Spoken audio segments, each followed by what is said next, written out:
Hi guys, how are you guys doing? I hope everyone is staying home and everyone, despite of getting bored, is still taking care of themselves. And welcome to the session, guys. A very warm welcome to the third session of the Rise of Nationalism in Europe.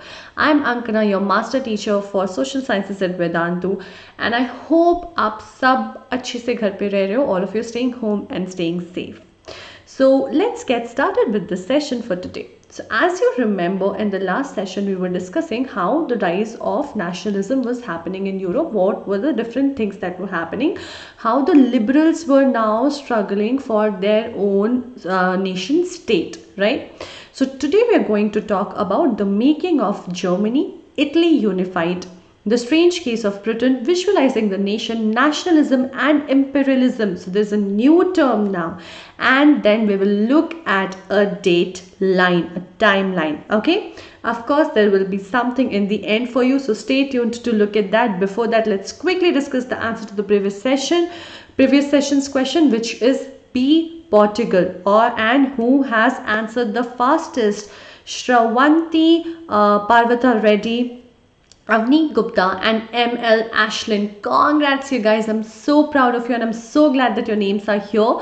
The rest of you, you know, you can also get your name here very fast. And how can you do that? You just have to make sure that you're liking and subscribing the video and the channel and posting the answer in the comment box, not just in the live chat. Okay, make sure of that, guys.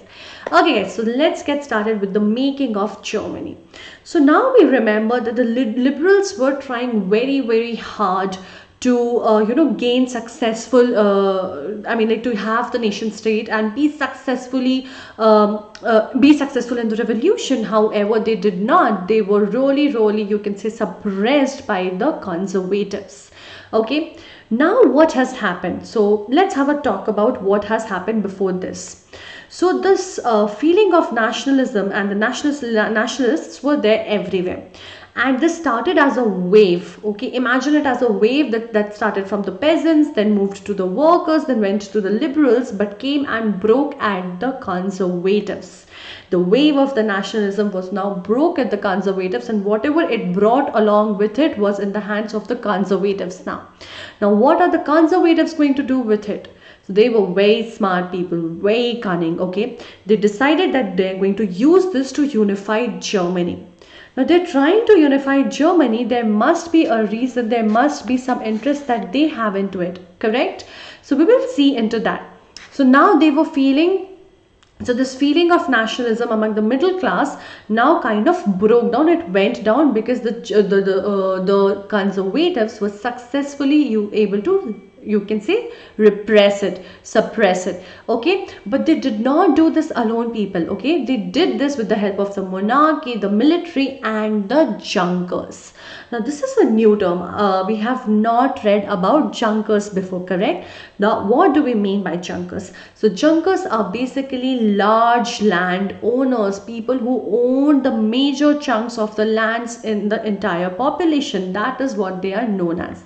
And this defeat of these people was done in actually 1848. Okay, so now what is this defeat that we are talking about?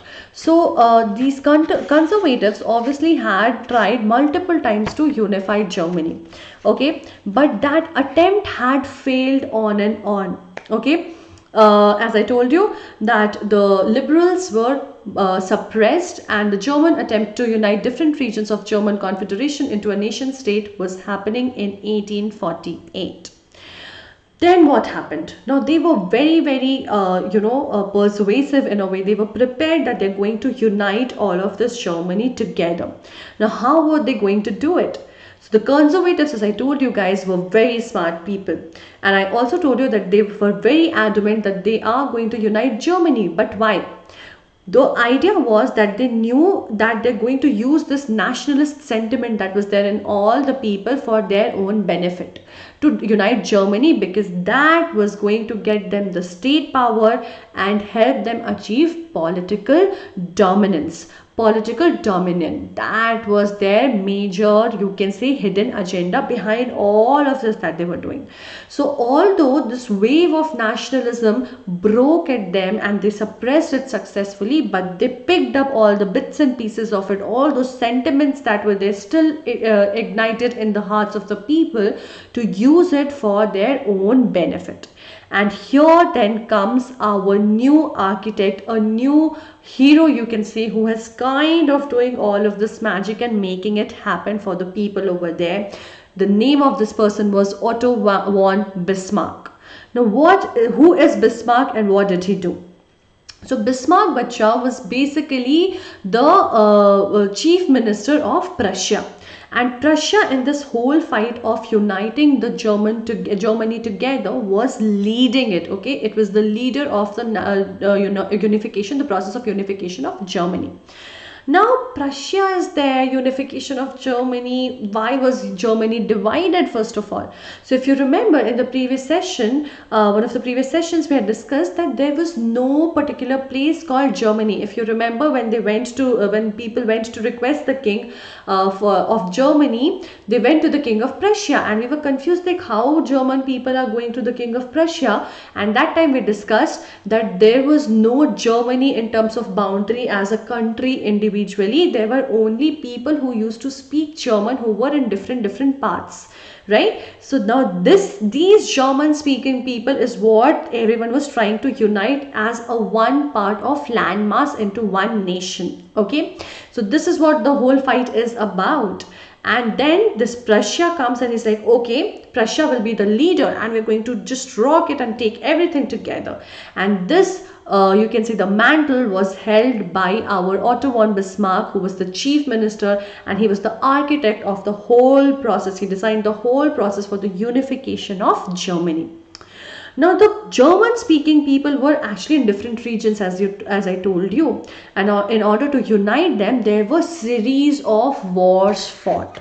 Now these wars were fought over a period of 7 years, but just 7 years these guys kept on fighting in order to unite Germany. And these foughts, and there were 3 major wars that happened.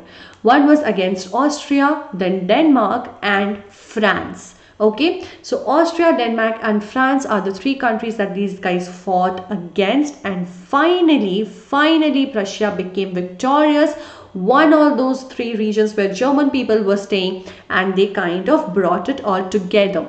So Bismarck brought it all together as a gift and gave it to the king of Prussia, the unified Germany, in 1871.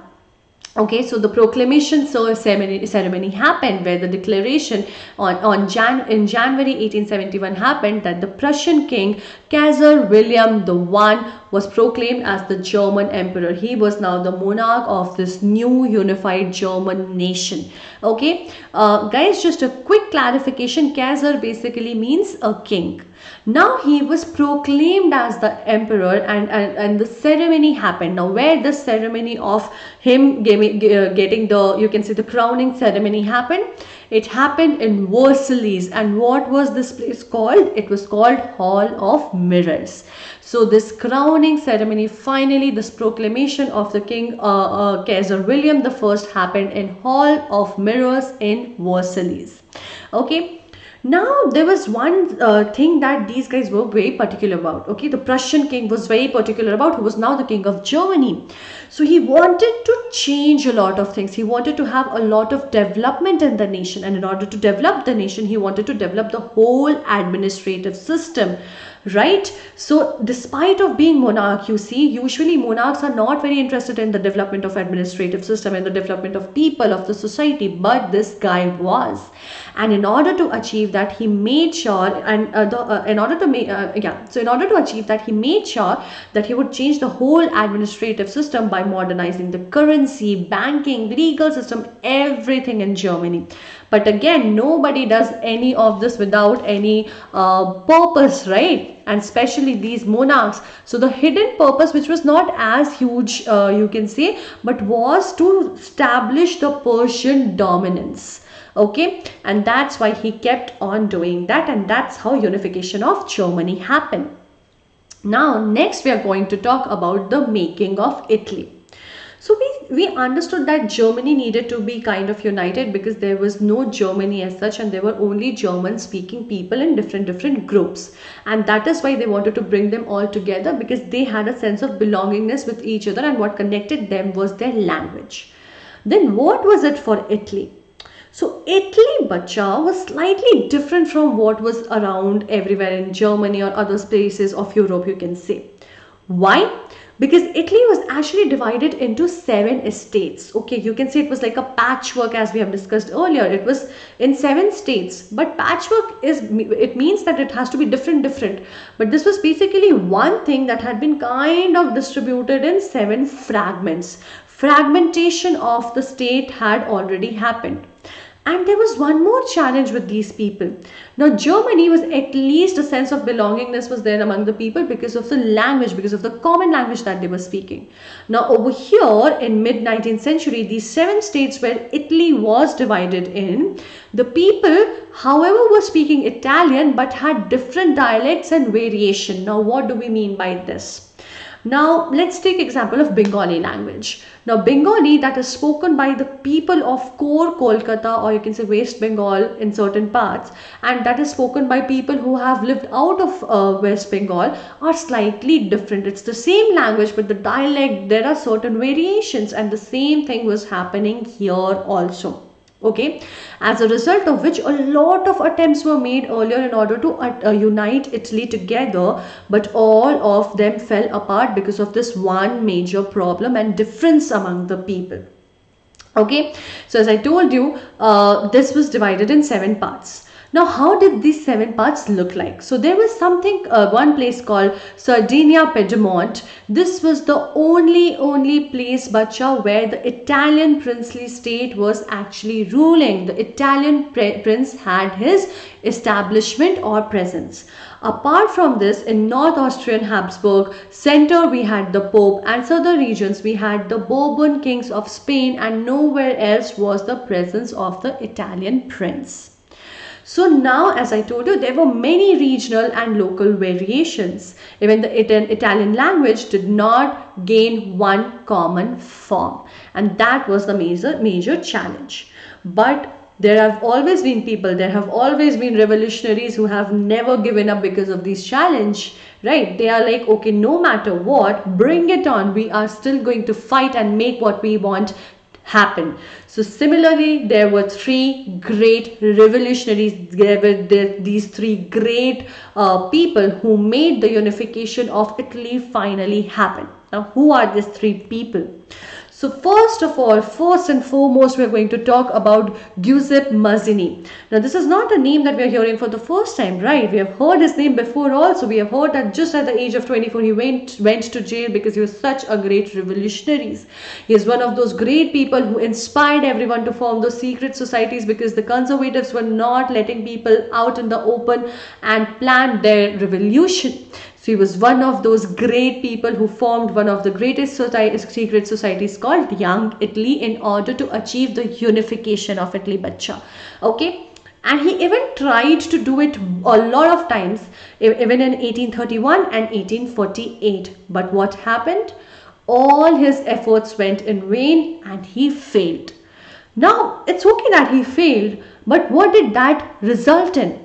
The result of that was that all the responsibility of this ultimately fell on Victor Emmanuel II. And who was Victor Emmanuel II? He was Sardia Piedmont's Italian prince that we just spoke about, the only place where the Italian prince's presence was there. Now, the unification of Italy's responsibility solely somewhere became of this prince, of Victor Emmanuel. Okay, now obviously he was not going to do all of this alone. He sought help, he needed somebody to hold his hand and walk along with him. Ultimately, he's the king. He would need, being a monarch, somebody to take care of the load that he has on his shoulders. And there comes our chief minister called Cavour. So who is Cavour now? So guys, just like Germany, as we saw, there was a chief minister, Bismarck, who was the architect who took the responsibility and planning of everything in terms of unification of Germany. Similarly, here was Cavour. But there was a slight difference between everyone and Cavour, be it Bismarck, be it the ruler Victor Emmanuel or Mazzini, everyone. And the basic difference was that he was neither a revolutionary nor a democrat. He was none of this. He was just a diplomat. Okay, he was just a pure diplomat who was and also there was something weird about him.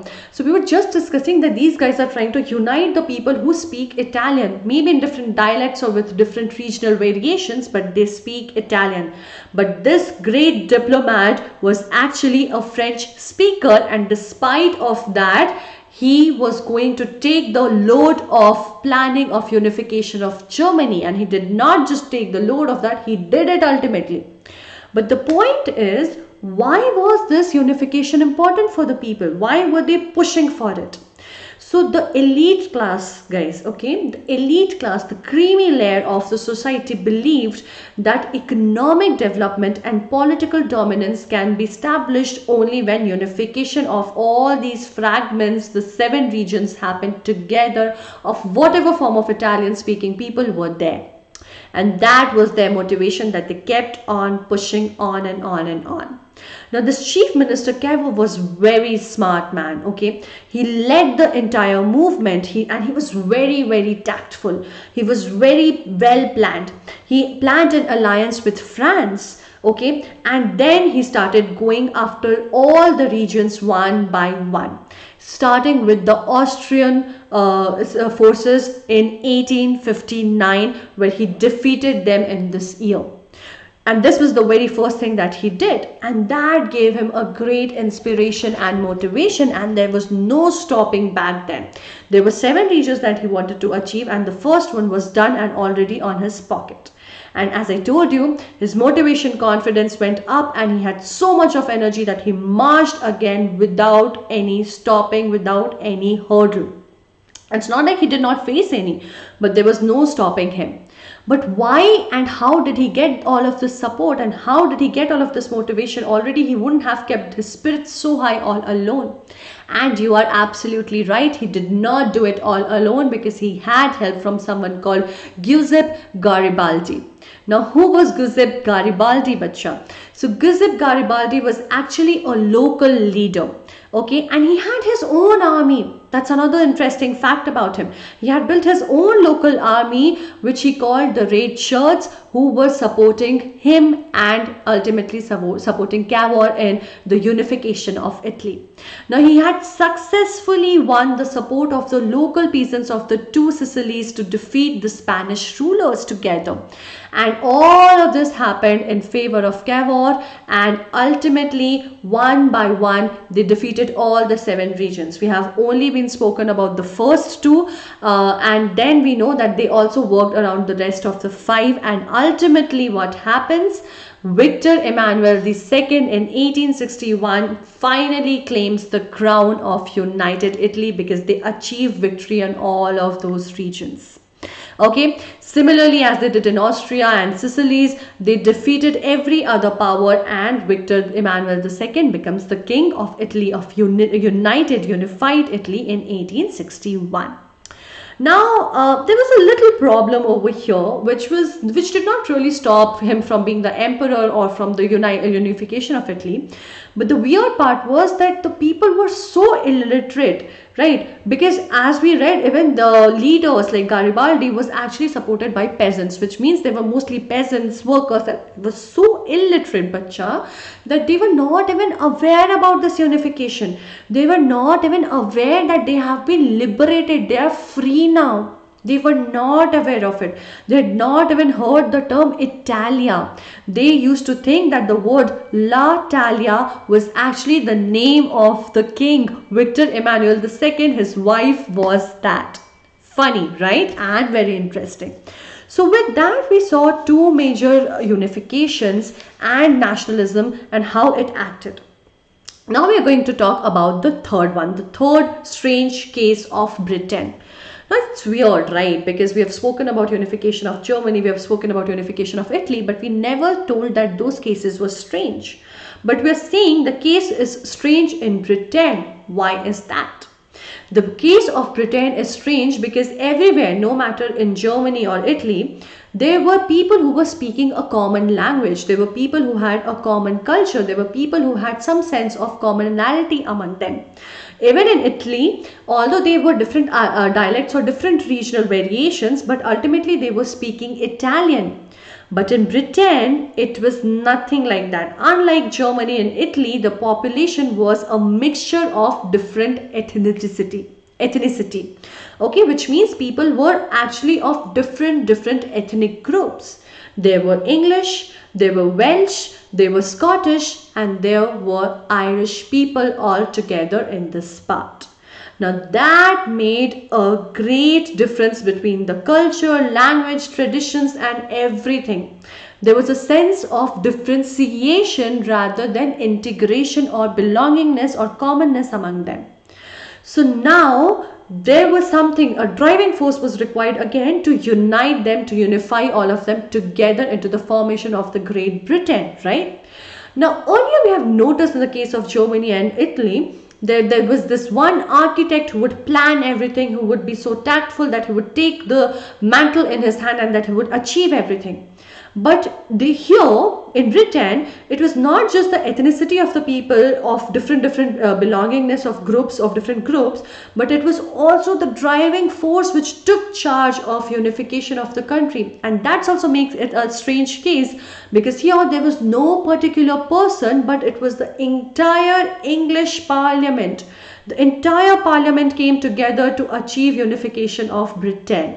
Now, who is this English Parliament? So in England, you can say in particular, these English people had already seized the power from monarch in 1688, and they had kind of have had that autonomy, had the autonomy achieved in 1688 and had formed the English Parliament. And this was the case unlike Germany, chief ministers of Germany and Italy, the architects, the entire parliament had now taken the responsibility of unifying the Britain. Now, how did they do this? So, if you remember, there are three people, there are three classes, right? There are three groups apart from the English. There is Welsh, Irish, and Scottish.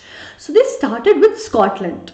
The accumulation of more and more power was their idea. That is what the English Parliament really wanted, and that is why they wanted to expand, and they were doing this very aggressively, bacha. And this they started with Scotland. Okay, now what happened with Scotland? So they went to Scotland and they proposed that, hey, let's get unified, because if we work together we will be so strong, right? We will be like those groups of rods which cannot be broken. And the moment they shook hands together, they came up with the Act of Union 1707, under which the unification of Scotland happened with England. Okay, and then they became the United Kingdom of Great Britain. That is what they started calling themselves. From Great Britain, it became United Kingdom of Great Britain. And obviously, if Scotland shook their hands with them, they must have had something, they must have had seen something of their interest in England, right? They must have seen that they will get some place in English Parliament. They must have seen that they will gain some power. But what happened after the Act of Union? All of this seemed like a false promise, because the Parliament, the English Parliament, was largely dominated by only English people, and the Scottish people were sidelined, sidetracked. They were put aside and were ignored. They were given false promises, and as a result of this, they started being suppressed, not just in the Parliament, but also culturally. Their identity was being repressed by the English people. The Scottish Highlands were being repressed. And how were they being repressed? They were not even allowed to speak their own Gaelic language, which was their own language. They were forced to speak English in order to attain that uniformity across the nation. They were not even allowed to wear their national dress of Scotland. They were like, you're a part of Britain now, and that is what is your identity going to be. You're going to speak English, and you're only going to represent things which has got nothing to do from your Scotland.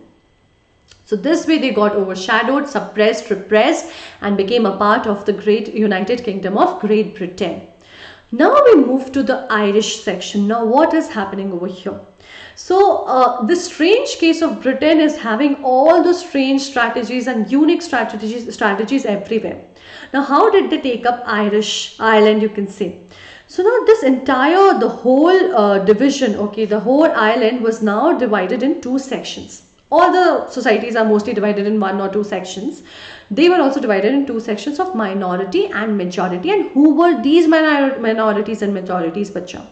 So they were the Catholics and the Protestants, right? The two different types of Christians. The Catholics and the Protestants, and the Catholics were forming the majority, whereas the Protestants formed the minority.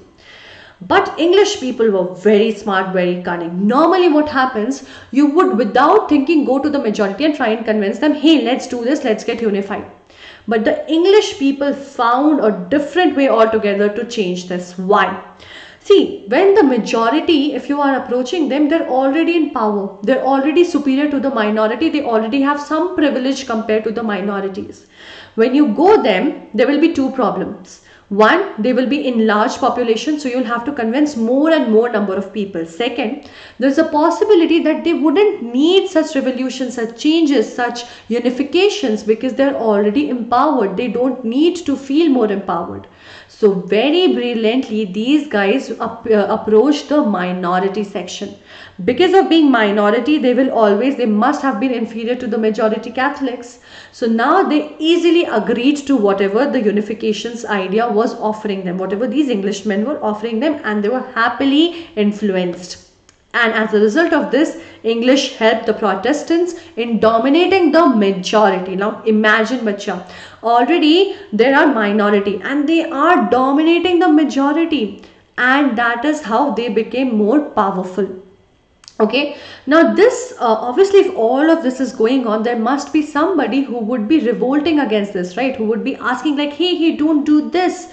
So there were revolutionaries like Wolfe Tone who were standing for the Catholics, but they were repressed and they failed in 1798. All these revolutions, all these tapes, all these voices were suppressed by the English and the Protestants. And finally, a forced incorporation of these two places happened in 1801. Now, why are we saying that Ireland was forcibly incorporated? Because as we know, majorities were not in favor of this. Who were in favor of this? Minorities. So if the major chunk of people or the population is not in favor of something, it means that you're pushing them forcibly, right? And that is how the unification of the Great Britain with Ireland also happened. And that makes this whole case so unique, and that is how we see that the birth of British nation took place. Now once this happened, bacha, what they started doing was, there was a dominant English culture, and that's what we see everywhere, not just here. English were dominating everybody everywhere. They had started colonizing every places, and see what they wanted, we know they wanted empowerment, they wanted political and economical dominance. And that's what they were achieving in different parts of countries by colonizing, right? So they started dominating with English culture. The British flag, Union Jack, became the symbol for everybody. Okay, everyone had to follow that, and national anthem, God Save Our Noble King, became the national anthem for everyone. And language, as we saw, that nobody was even allowed to speak their own language, be it Irish or Gaelic. Everyone was asked and forced to speak English. And that is what they achieved through all of this unification and dominion. Now we are going to talk about visualizing the nation, how the nation, nationality, nationalism was going to look like, which brings us to the new word called allegory. Now we will see what allegory means first. So allegory is actually an abstract idea expressed through a person or a thing.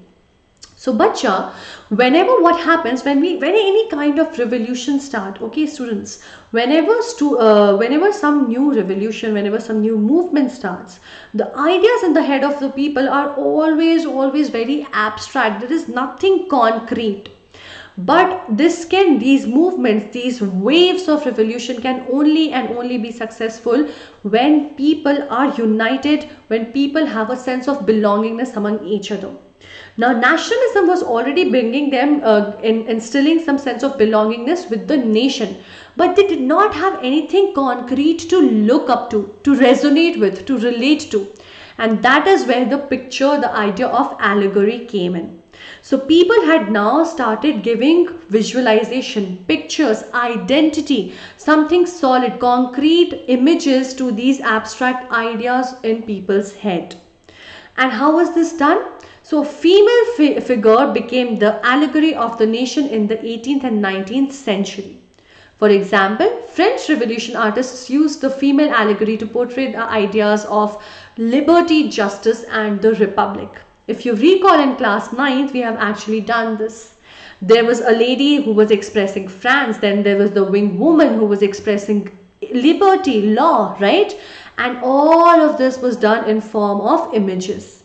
Why? Because once you see images, you're actually able to relate to it more than some abstract idea in your mind. And that is how it started, and that is how it came into force.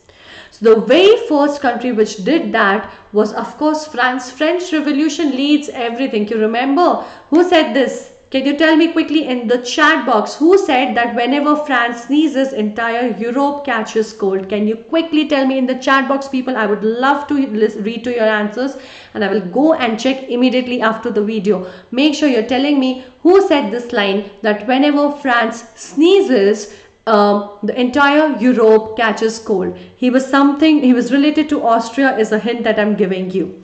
Okay, so now after French Revolution came the first allegory, which was personifying a nation. An image was given to the nation itself, and it was done with Marianne. And who was Marianne? So Marianne, or Christian Marianne, was basically a personification of the nation of France. She was representing the new France. And why are we calling her Christian Marianne? Because the population over there predominantly was of Christians, guys. Okay, so now she was representing the idea of the people's nation. They had this idea that this is my motherland, this is my fatherland, whatever, and this is what I have to associate with. Like in India, we talk about Bharat Mata. You will see it in nationalism in India as well, that people needed some concrete images to relate to. Okay, and the same thing had happened in French as well. So what did she look like? What were her characteristics? So she had the red cap, the tricolor, and the cockade. Now what are these things? So go back to this French Revolution that we have done in class 9 and recall what was the red cap. There was this club, right, of the slaves, and they used to represent with the red cap freedom, liberty. So that is what she was signifying, liberty. Then she had the tricolor. She was beautifully dressed in the tricolor of the France's flag, the national flag's color. That is what she was wearing. And the cockade, which is basically a piece of jewelry which can be worn anywhere, and that is what she had as a beautification, as a symbol of beautification on her body. Now she was erected, she was installed everywhere in all the public squares, so that wherever people look at her, they're able to associate with her, they're able to resonate with her, and she became a national symbol of unity because everyone could relate with Marianne. Okay, and after this she was even marked on the coins and the stamps, so that to create this this feeling of unification among all of that, to create the feeling of belongingness among all of that. Because bacha, everyone had different interests, right? Everyone was coming from different backgrounds. They needed to be unified together using one very strong symbol, and Marianne acted just like that. But that was in France. What happened in Germany? So in Germany, it was Germania. Very interesting, right? So the nations, all the nations were now being portrayed as female figures because they were considering their land as their motherlands. Okay. Now Germania became the allegory for the German nation. And where was she used for the very first time? If you go back in our previous sessions and recall that the liberals were asking for they went to the king in Prussia, and they were asking for certain, they had certain demands.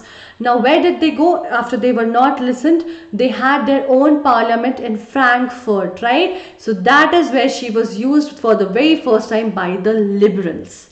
But that was not the only place that we see her. We see different kinds of presentations of Germania in different places. So in 1850, Julius Hubner painted the fallen Germania, which actually showed, so what happened, bacha, before Germany actually got unified, there were multiple fights and rounds where people were trying to unify Germany, and those were all failed attempts.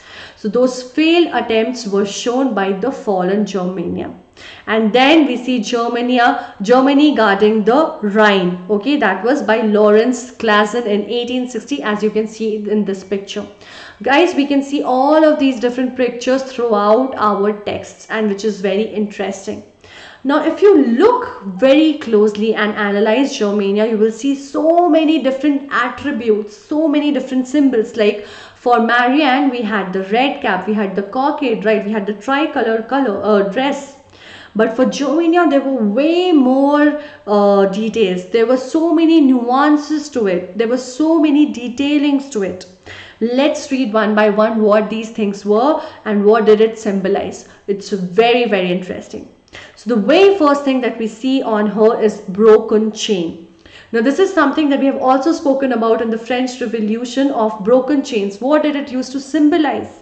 So anything broken, if you think in your mind, it kind of creates an image that, okay, something was tied down there which has now been set free, or which has now ran away and has attained freedom.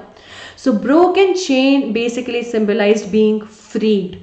Okay, the slaves or anyone who was enslaved is now being liberated, is now being set free.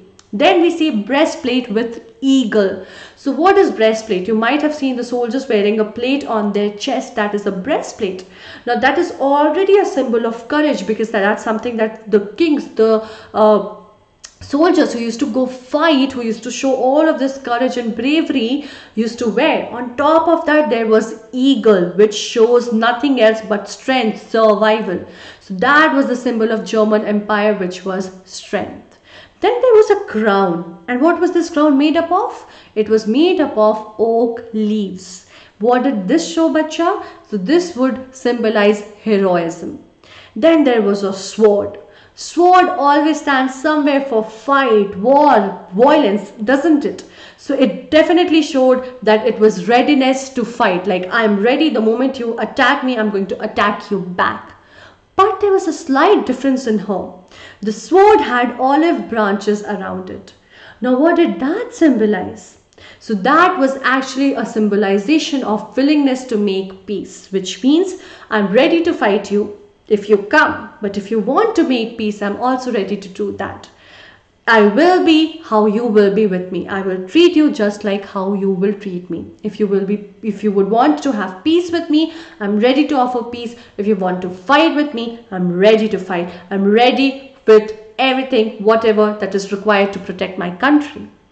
Then there was the black, red and the gold tricolor in her attire. And which was what? It was the flag of the liberals. It was the symbolization of the flag of the liberals. Nationalists in 1848 banned by the dukes of the German state. That is what that symbolized. And then, of course, there were the rays of the rising sun. The rays of rising sun anywhere shows a beginning of a new day, right? Of hope, beginning of hope, beginning of, in general, just a beginning, because rays brings us hope and you can say positivity. So the rays of the rising sun, which we also find in so many other places with the representation of the gods and goddesses in our country as well, right? It defines, it symbolizes the beginning of a new era. So these were basically the, you can see, symbolizations in Germania, the allegory of German nation. Now we are going to talk about nationalism and imperialism. Now before I move on, nationalism is something that we have been reading on and on and on, and now we are very familiar with what nationalism is, what nation state is, what liberals are, what were they desiring for, what revolutionaries were trying to do. But there's a new term, right? This imperialism is a new term. So let's first of all understand what did imperialism mean, or what does imperialism mean even now. So guys, imperialism basically means when someone, okay, when some country or anyone tries to dominate another country or people. And why do they want to try to dominate them, and what do they want to achieve through that? They want to achieve the dominance of country in both the terms of economy and politics.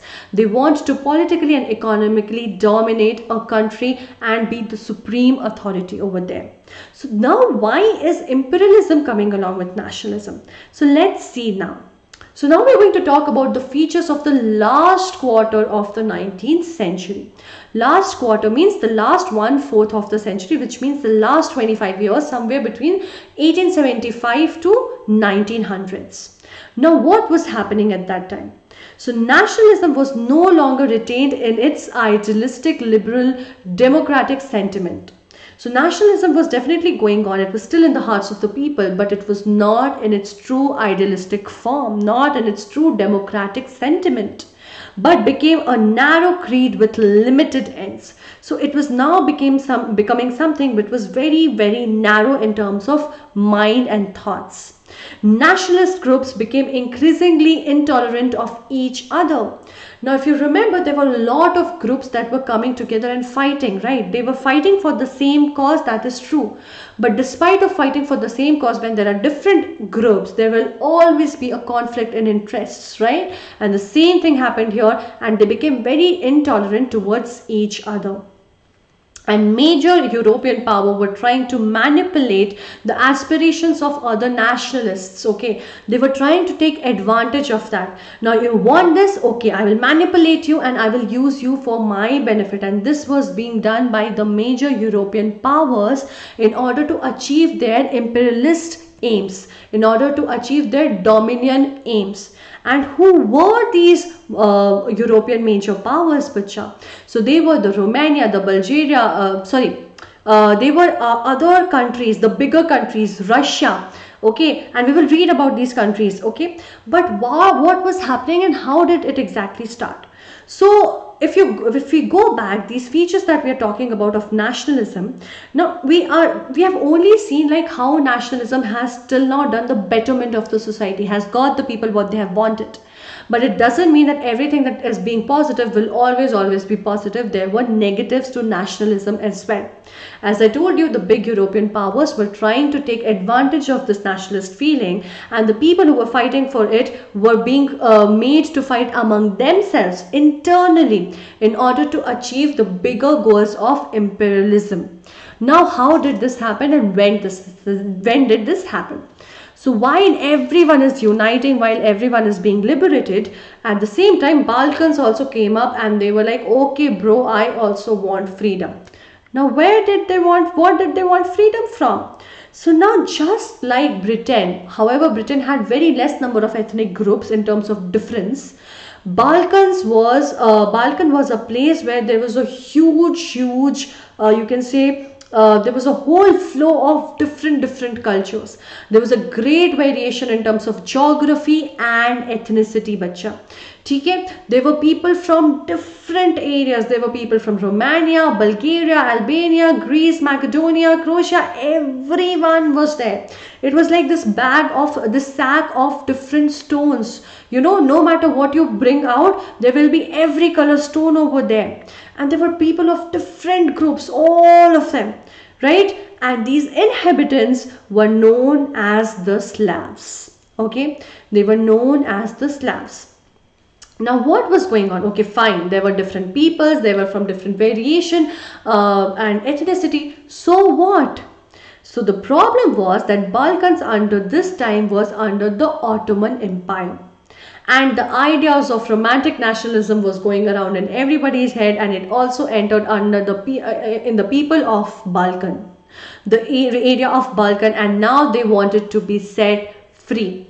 Okay, and this idea that spread, that made that region very explosive. It triggered the people to that level that they just wanted to fight and achieve, you know, freedom and liberty. So one by one, European subject nationalists broke away from the Ottoman Empire control and claimed for independence or political rights on nationality. So ultimately that happened. Now, while all of this was going on, there was intense rivalry, intense competition. But who is this competition among? Who are these two people? What rivalry are we talking about? So as I told you, there was a conflict going on, right? Now the conflict was going on two fronts, outside also and inside also. Now what do we mean by inside? Now there were different groups, right? Now this is a whole sack of different groups of different ethnicity. There was so much of variation. Now what did these people want?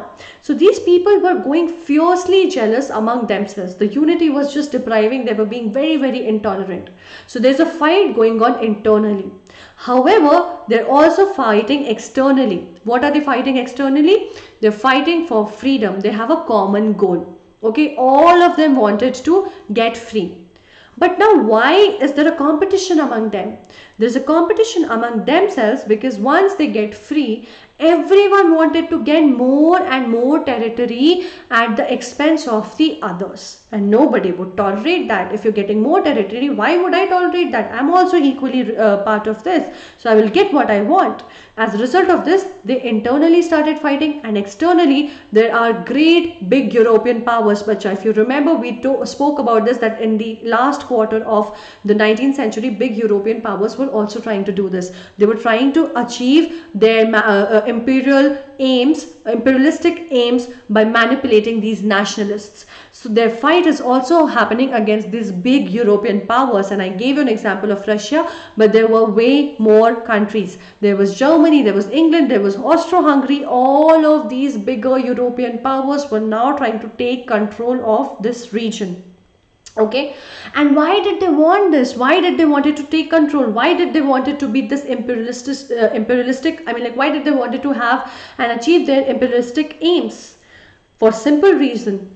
Power, more trade, more colonies, more naval and military. That would have just increased their reputation, their power, their rank in the world. That was the whole point of colonization, and that's why all of these countries, not just in this area but everywhere, were colonizing, right? Now it was not just Britain that colonized India. The same thing the Britons did here as well, that is true, but it was not just that country. There were so many, all the European countries, France, Germany, Russia, all of them were doing this in the entire world, including this region as well, because they wanted to become a superpower. They wanted to be more and more powerful. They wanted to have more money, more trade, more colonies. And this led to a series of wars. Okay, and the series of wars ultimately ended into the First World War. So you just see how this, a combination of nationalism, when it got aligned with the combination of imperialism, led to the world's biggest disaster of 1914, which was the First World War. And these nations, okay, now of course they were trying to colonize the nations. They were trying to achieve control over these nations, but the countries which were being colonized started opposing the imperial domination. They were like, that's it, dude, I'm not going to take your domination, I'm not going to take your suppression anymore. And the same thing was happening in India also, right? We'll talk about this. If you have already read about this, the revolt of 1857, this is the part where that was happening, the fourth quarter of the 19th century. Okay, so right from there it kind of moved, and here also all the struggle had started. So every country that was colonized by these superpowers were opposing, like, bro, you need to leave from here. Anti-colonial movement was opposing everywhere. It was happening everywhere, and that developed a sense of nationalism in different parts of India. And we have seen this, right, that nationalism was actually ignited among the people because they had, if nothing else, but a common sense of suppression by these countries which had colonized these places. And then the nation states came to be accepted as the natural and the universal form. The demand of that increased everywhere, and that came as a natural form that everyone wanted to achieve. And with this, we come to the end of the chapter of nationalism in Europe. What an interesting journey. So bacha, I have received this request that ma'am, we should do mind mapping. So many things are happening. So we cannot necessarily do a mind mapping because I'm not sitting along with you, but I can help you with something which is this dateline, which is this timeline, which is nothing different than a mind map. You can use this and create your own mind map, guys. Maybe I would love to see if you create mind maps. Do share it with me. Maybe you can put it in the comment box, like how will you design it? Okay, I would love to hear those ideas. So let's have a quick look of what happened, from where did it started and where did it end.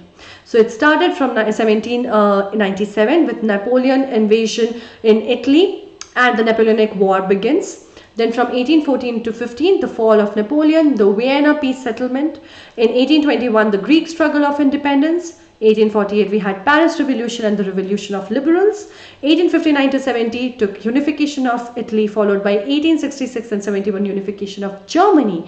And in 1914, we finally had the First World War. With this, we have our mind map, we have a timeline for our mind map ready. Do share it with me, guys.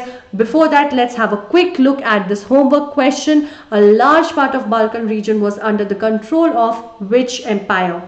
Russian, Ottoman, German, or Habsburg? Whom were the people of Balkan fighting to get freedom from? Do tell me in the comment box. I would love to hear from you. And if you think that this video helped you in understanding nationalism in Europe, nationalism in general, don't forget to hit the like button and definitely subscribe, because this is just the beginning. We are yet to cover the rest of the chapters from all the subjects, and the moment the video gets released, you would love to hear it from you would love to be the first one to hear it from us, right? So for that, you will have to subscribe the channel, so don't forget to do that. And I will see you very soon in the Menti and the Doubts session. And don't forget to also put your doubts for that in the comment box. That is the most important part, right? Because in the Menti and the Doubts session, we're going to discuss all the questions that you have, and for that I would love to hear your doubts. I love resolving them, bacha, so make sure that you put it in the comment box. And that is when I will see you next. Till then, take care, stay home and stay safe. Bye guys.